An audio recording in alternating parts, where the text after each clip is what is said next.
7h44, Benjamin Sportouche, vous accueillez ce matin Jean-Frédéric Poisson. Bonjour Jean-Frédéric Poisson. Bonjour. Merci d'être avec nous ce matin et d'avoir réussi à prendre votre train. Non, je suis venu en moto. Ah ben vous avez été prudent, vous avez bien fait.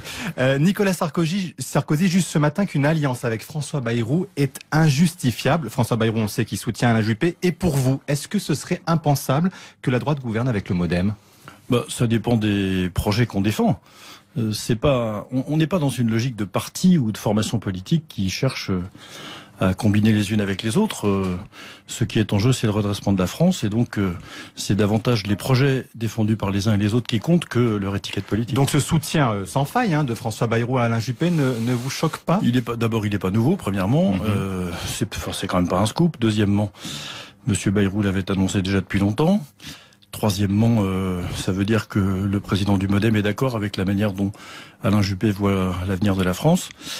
Et j'ai compris effectivement que c'était pas tout à fait la manière dont M. Sarkozy la voyait, dit d'ailleurs moi non plus. Et alors, vous ne pourriez pas vous retrouver dans un gouvernement, vous, avec Alain Juppé et François Bayrou ? Vous savez, le gouvernement, c'est en juin 2017. Nous sommes à peine en novembre. Ça passe vite. Il reste 2 tours de primaire, 2 tours de présidentielle, 2 tours de législative. Prenons les choses une par une. Votre choix est fait entre Alain Juppé et Nicolas Sarkozy, si on vous entend dans le cadre d'un second tour ? Non, mon choix n'est pas fait. J'ai dit déjà que sur la base des propositions que je présenterai à chacun des 2 finalistes si je n'y étais pas moi-même, je verrai lequel des 2 candidats soutenir en fonction des réponses qui me seront faites. Et je n'exclus pas de soutenir aucun des 2 candidats au second tour de la primaire. Donc vous pourriez soutenir Alain Juppé ? Si, effectivement, dans les sollicitations que je ferai, il répondait favorablement à un certain nombre de choses qui sont importantes pour moi, comme par exemple le service national, ou bien le revenu universel, ou bien encore d'autres choses ou l'abrogation du mariage pour tous. Ou l'abrogation du mariage pour tous. Je verrai quelle attitude adopter à ce moment-là. Mais nous n'y sommes pas. Alors, nous allons venir à votre programme. Et quand François Bayrou parle de Nicolas Sarkozy comme un homme violent, clivant, injurieux, qu'est-ce que vous considérez comment ces déclarations ? Je n'ai jamais de ma vie manié l'injure à l'égard de quiconque et je n'apprécie pas les personnes. Je me contente de critiquer leurs idées autant que de besoin. Quand je suis d'accord avec ces idées, je le dis. Quand je suis pas d'accord, je le dis. Mais mon appréciation sur les personnes, je les garde pour moi. Est-ce que la victoire d'Alain Juppé vous semble acquise quand on voit les sondages, ils sont nombreux ? Tout peut se jouer encore, selon vous ? Rien n'est fait. Les sondeurs eux-mêmes disent que on ne sait pas très bien combien de personnes iront voter. Ça oscille entre 2 millions, 2 millions et demi ou 4 millions pour les plus optimistes. Quand on en est à ces différences d'estimation, des fourchettes d'une telle largeur, évidemment, aucun résultat n'est acquis. Et il reste encore 3 semaines de campagne. Alors, est-ce qu'il est clair pour vous, Jean-Frédéric Poisson, que vous soutiendrez le vainqueur de la primaire? La haute autorité vous a mis en garde. C'est un engagement que vous avez pris lors du premier débat, notamment sur RTL. Est-ce que vous le soutiendrez, y compris si c'est Alain Juppé? Je n'ai jamais été pris en défaut d'avoir tenu mes engagements et respecté ma parole dans ma vie politique, et ça fait 22 ans que ça dure. Je ne vais pas commencer maintenant. Donc vous soutiendrez Alain Juppé? Je respecterai ma signature et mon engagement parce que c'est mon honneur et que c'est mon devoir. Donc je soutiendrai celui qui gagnera la primaire. Maintenant, mais est-ce que vous ferez campagne pour lui? Je soutiendrai celui qui gagnera la primaire. Maintenant, j'aimerais avoir... Vous ne répondez pas à ma question, Jean-Philippe. Est-ce que vous montrez sur une estrade avec Alain Juppé? Parce que vous ne me laissez pas finir ma réponse à la question précédente. Je dis donc que je le ferai pour des raisons éthiques, parce que c'est comme ça que j'envisage la vie politique. J'aimerais pouvoir le faire pour des raisons politiques également. Donc je dis clairement, mon soutien ira au vainqueur de la primaire. Maintenant, j'aimerais vraiment que, effectivement, ses engagements à lui soient clairs aussi à l'égard de la France et des autres candidats qui ont concouru au premier tour de la primaire. Oui, donc vous n'êtes pas sûr d'avoir une campagne active en sa faveur, on vous a entendu. Très clairement, il ne me semble pas aujourd'hui que le projet de M. Juppé présente une rupture par rapport au changement dont la France a besoin.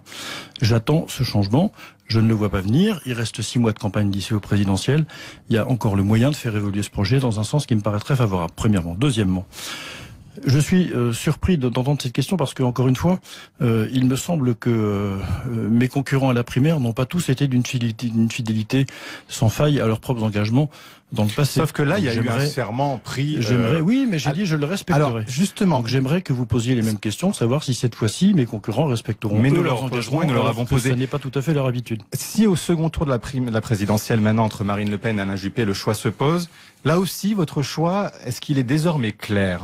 Mon choix a toujours été clair. Je suis le seul de tous les candidats à la primaire à avoir dit pourquoi je ne partageais pas le projet politique du Front National. Je le répète, je suis opposé à la préférence nationale, je suis opposé à la peine de mort, je n'ai pas la vision qu'a le Front National de la laïcité, je ne partage pas sa vision de l'Europe ni de l'euro, et je n'aime pas les orientations qu'ils ont prises par ce parti politique en ce qui concerne l'éducation et sa réforme.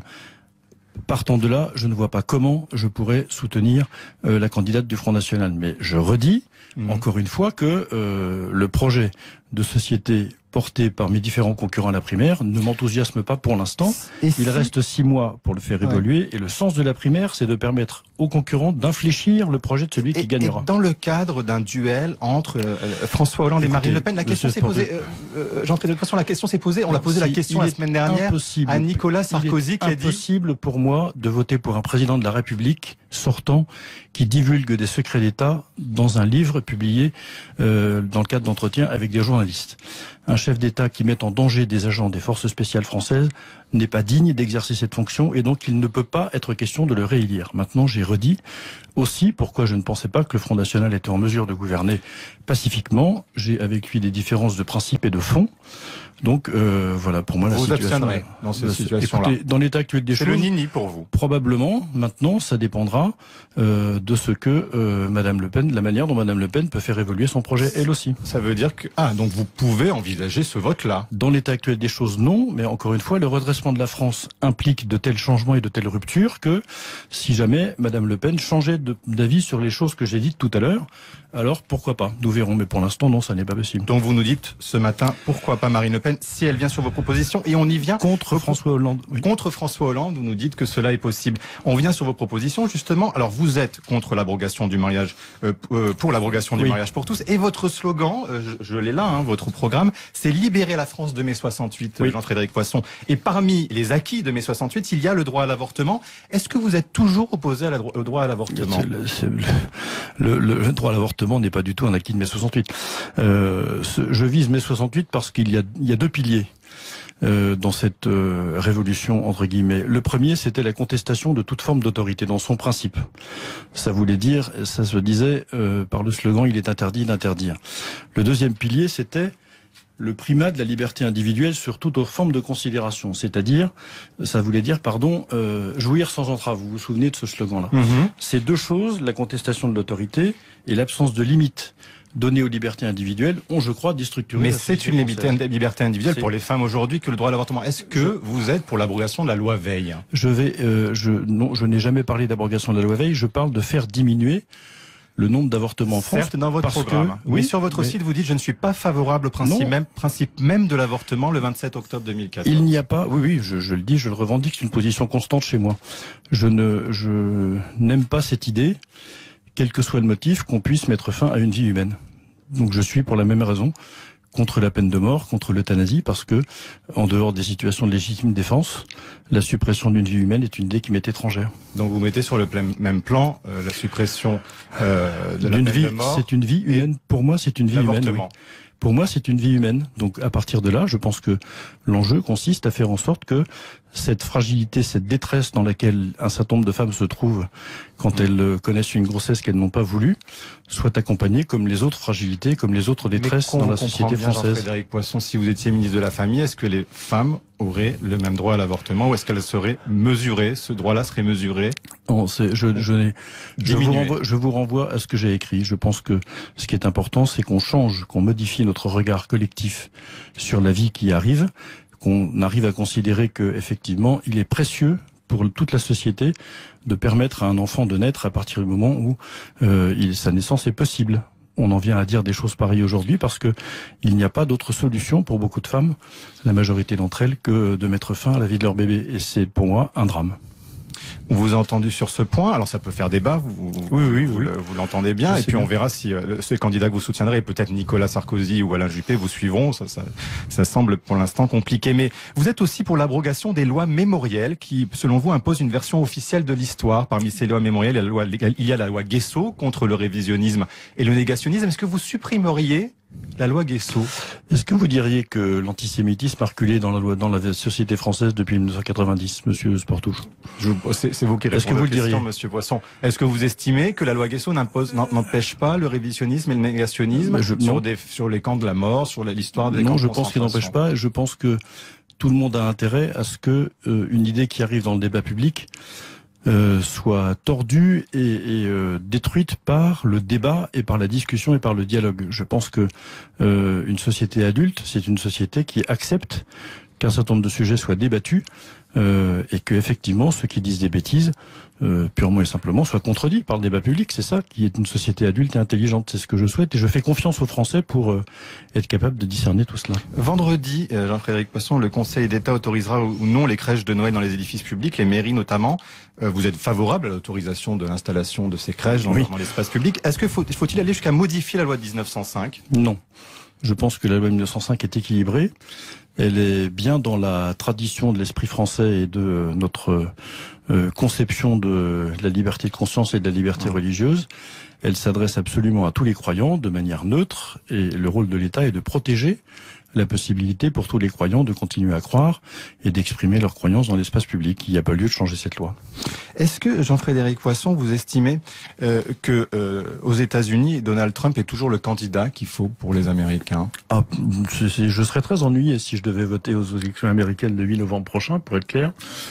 Le rebond de l'affaire des mails de Madame Clinton ce week-end indique suffisamment que, là encore, les raisons pour lesquelles les Américains se désintéressent et sont écœurés par le spectacle donné par le spectacle donné par leurs deux candidats, ces raisons sont fondées. Si je devais voter, très franchement, je serais très ennuyé. Ça fait longtemps que je considère que Donald Trump, pour les intérêts de l'Europe et de la France, est un meilleur candidat.